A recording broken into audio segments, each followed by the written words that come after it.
दूंगा। यदि आपको वास्तव में तत्व जिज्ञासा है तो आप अमावस की रात में मेरे पास आइए। प्रेम से बोलिए ना नमो नारायण। कब आइए? अमावस के रात में। अभी हम केवल सच्चिदानंद की ही व्याख्या कर रहे हैं। पहला शब्द है भागवत का। आधा घंटा हो गया, देखिए भागवत कितनी बड़ी है। प्रेम से बोलिए नमो नारायण। अमावस्या के रात में राजा आए। राजा ने प्रणाम किया। ब्राह्मण ने बोला, राजन बैठो। बैठे। आकाश में देखो क्या दिख रहा है, सावधानी से सुनिएगा।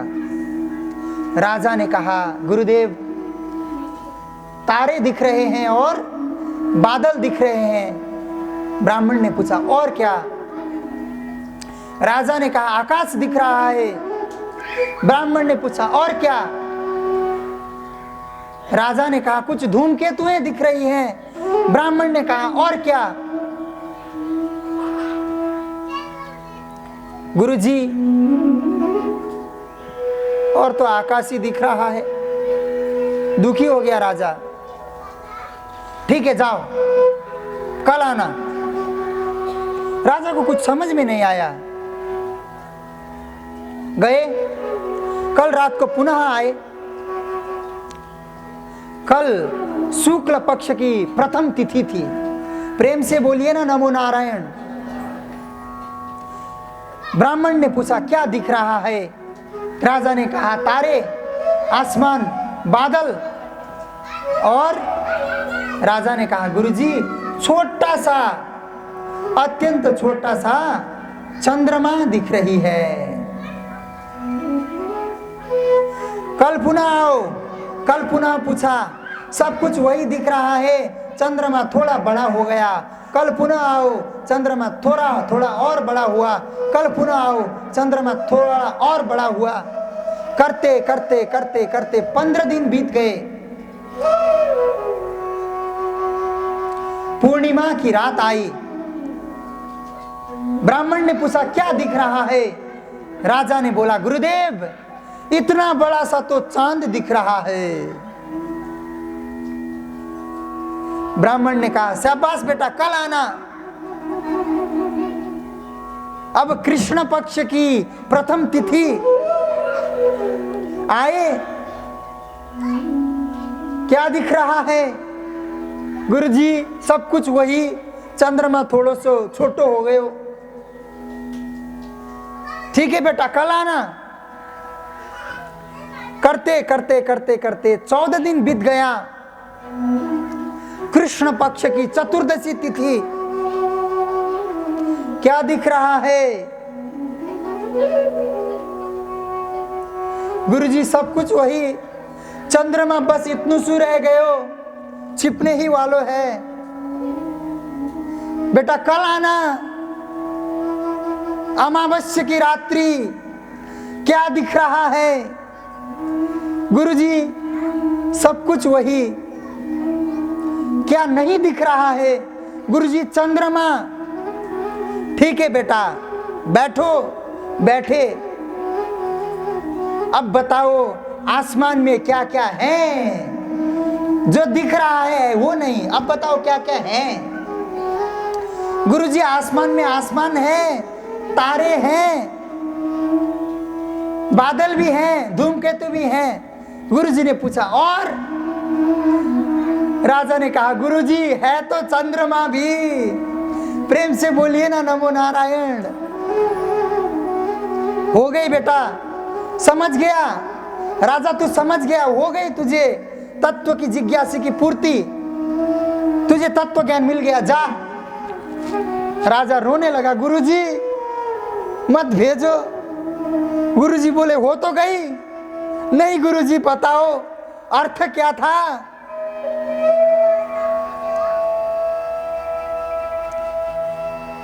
गुरुजी ने बोला, शुरू में आकाश आसमान में क्या दिख रहा था?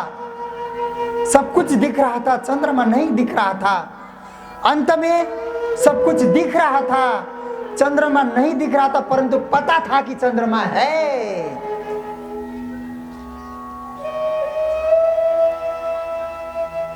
नहीं दिखने के बावजूद भी जो पता हो वही तो सत्य है। सच्चिदानंद का सत्य पहला शब्द। नहीं होने के बावजूद भी जो पता हो कि है वही तो सत्य है। अब चित्त क्या है? चंद्रमा में क्या है? प्रकाश। नहीं दिखने के बावजूद क्या हमको ये पता नहीं चलता कि चंद्रमा में प्रकाश है? जो है और जो स्वयं में प्रकाशित है और जो अपने प्रकाश से, अपने ज्ञान से संपूर्ण ब्रह्मांड को चला सकता है, वही तो चित्त है। चित्त का अर्थ है चेतना। प्रेम से बोलिए ना नमो नारायण। आपने कभी खेती करी है? खेती, आपने एक बीज को जमीन में रखा है, जल दिया है, वो बीज क्या होता है? अंकुरित होता है। उस बीज के पास तो बुद्धि नहीं है ना, कैसे अंकुरित हो रहा है? चेतन तत्व उस बीज के अंदर है। कौन सा चेतन तत्व? सच्चिदानंद का जो चित्त है वही तो चेतना है। वही चेतन तत्व ही तो बीज में है, जिससे शक्ति के माध्यम से सब कुछ सृष्टि होती है। एक बीज से वृक्ष की सृष्टि। ध्यान से सुनिएगा, ध्यान भटकने लगे तो नमो नारायण बोलते रहिए। प्रेम से बोले।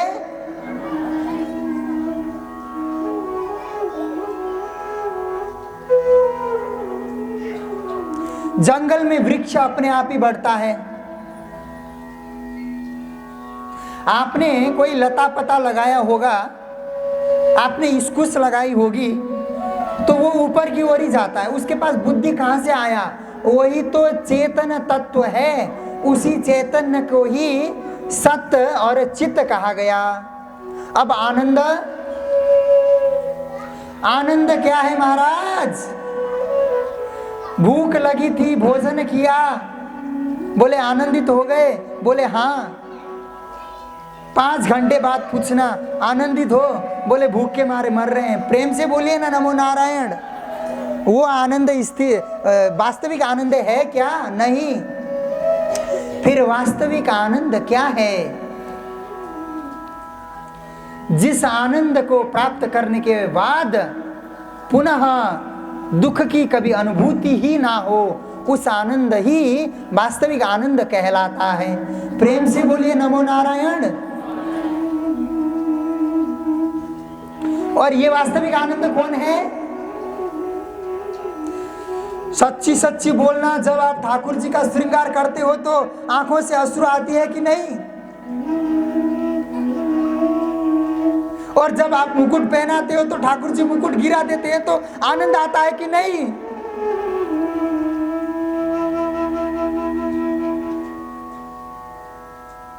ठाकुर जी ने आपको रुलाया है कि नहीं?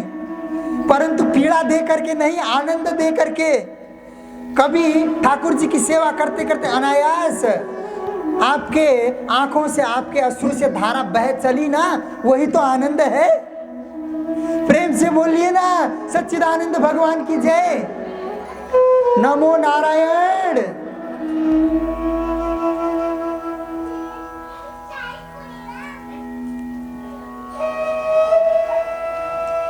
माता जी कथा सुनने के लिए बैठी थी। जैसे ही कथा चलता गया, मध्याह्न हो गया, कथा का विराम हुआ, सब लोग भोजन करने के लिए गए। माता जी भी गई, बैठी आसन में, भोजन लाके दिया, प्रसाद फलिहार। माता जी के आंखों से अश्रु। पूछे माता जी क्या हुआ? मैं तो कथा सुनने के लिए सुबह गोपाल जी को भोग लगाकर आई थी, आपने मुझे तो दे दिया, मेरे गोपाल जी तो घर में भूखे होंगे, उन्हीं के याद में रो रही हूं महाराज। इसी को तो आनंद कहा जाता है, जो पूरे ब्रह्मांड को तृप्त कर सकता है। आपके भोजन ना कराने से क्या वो भूखा रह जाएगा? परंतु जिस भाव के कारण आपके हृदय में ऐसी दशा उत्पत्ति होती है, जिस दशा में आप ये सोचने लगते हैं कि नहीं मुझे गोपाल जी को भोग लगाना है, उसी भाव को ही तो आनंद कहा गया।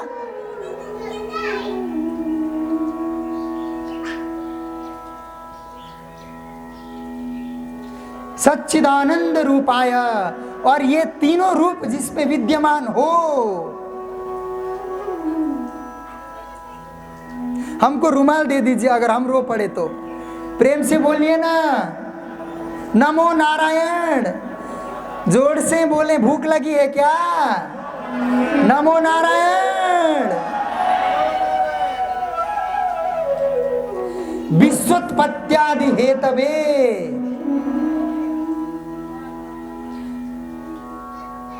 विश्व की उत्पत्ति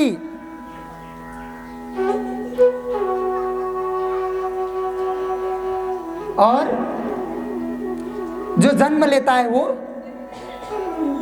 जो जन्म लेता है वो चला जाता है। जिस वस्तु का सृष्टि होता है उसका विनाश भी निश्चय ही। यदि जो वस्तु बनता है वो एक दिन समाप्त तो होगा ही, ये निश्चित है। तो सोचिए, कोई ना कोई एक ऐसी शक्ति तो अवश्य होगी ना जो इसे बनाती है और फिर बिगाड़ती है। और वो शक्ति क्या है? वही तो सच्चिदानंद स्वरूप भगवान घनश्याम हैं। प्रेम से बोलिए ना, नमो नारायण।